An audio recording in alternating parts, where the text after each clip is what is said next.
Well, we found our way to this church 25 years ago because we were looking for, or I was looking for a UCC. I grew up UCC, so I was familiar with the what UCC represented, and I was really excited when we moved here because there were so many UCCs in the area. And then when we came in, it was so welcoming, and the music was so wonderful. And then we heard Mark. And that's pretty much what kept us coming back. We were certainly welcomed when the first day we came in. When we came back the second time, the greeters remembered who we were, which made it a lot easier to show up that second time. And then when you listen to the message, and I pretty quickly saw that this was someplace I could come every week. And we were considering, did we want to keep looking for other churches in the area? But it didn't take very long for us to decide this is where we wanted to come.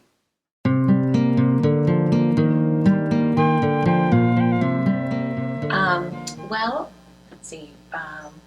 It was important for me raising our kids here at this church that they had choices. And I like that about the UCC church. It's not saying to children, this is right, this is wrong, you're bad, you're good. So I liked all of those things about our church.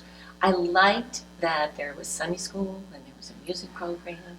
And at the time, our daughter went on 4 fabulous mission trips, and Luke went on a mission trip as well.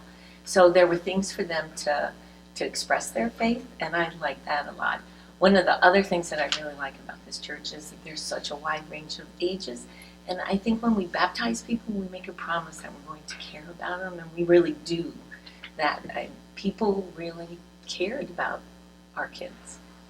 That's something that's developed over time, where we've done more things to get kids involved in the service in particular. Mm-hmm. One of the things I really like is when we have kids come up and read a psalm. And they're not professional readers. They sometimes get stuck on a word.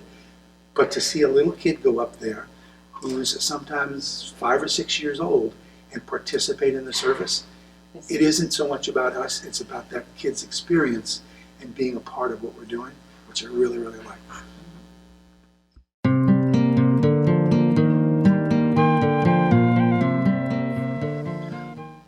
A recent experience that I found really pretty profound was when we went through the open and affirming process.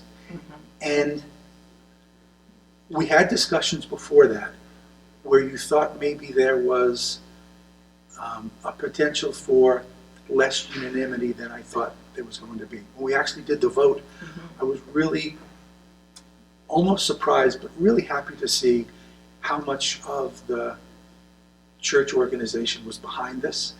And to be an open and welcoming place is something that we've proven ourselves to be, and it's something that we've now made a real effort to make sure that people know that's who we are, and that's really, really important to me. And the way that we went through that process and the final determination and the final vote was really encouraging to me. Yes, and piggybacking on that, it just speaks that we're progressive and that we're inclusive, and that's really important.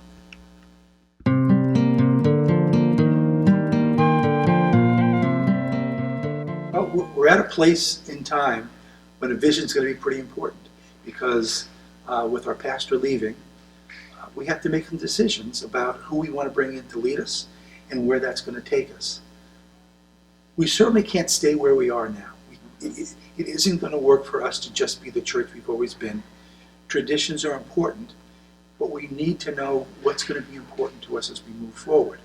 We're a church that does a lot. We're a church that participates in the community. We're a church that in some way leads in the community. And we've got to keep doing that. And we've got to bring in new people so that 10 years or 20 years or 30 years from now, we're still a strong organization. You can't do that by sitting on your hands. You need to bring new people in. And you need to be a place that the kind of people, and those are people who are going to participate in the community and do the good works that that we've been doing for such a long time that's kept us here. We have to find those people, and we have to be the place where those people want to come.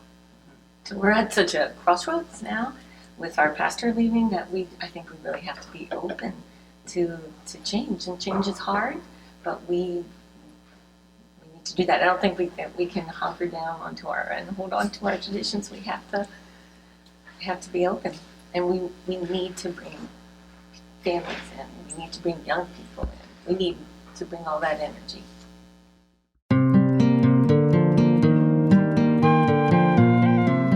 So what motivates us to give back to the church?